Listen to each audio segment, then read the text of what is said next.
Naglalakad-lakad ang magkaibigan mula sa mall, kasama ang kanilang mga tropa. Matagal na silang nakabakasyon sa Pilipinas, at bagamat nasisiyahan sila sa pagkain at tanawin, may isang bagay na labis nilang nami-miss, ang kanilang alagang pusa.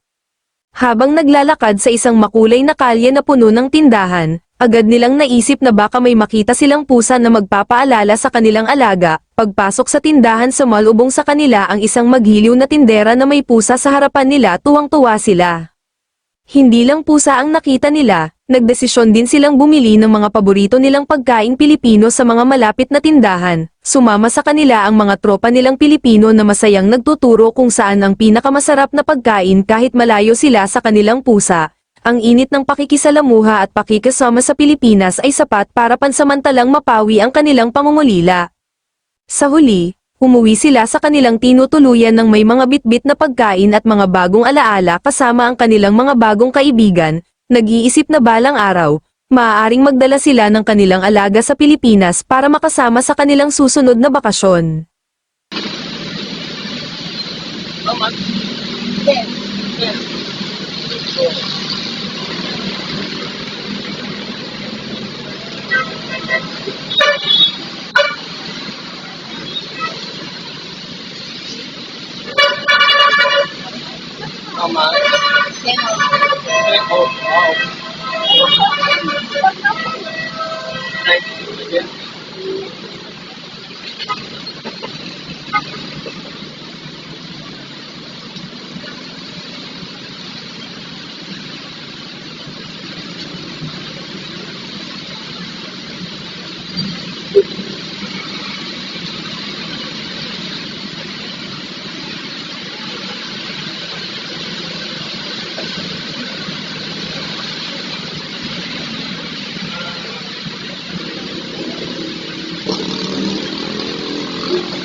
Ay, may 50 ka dyan.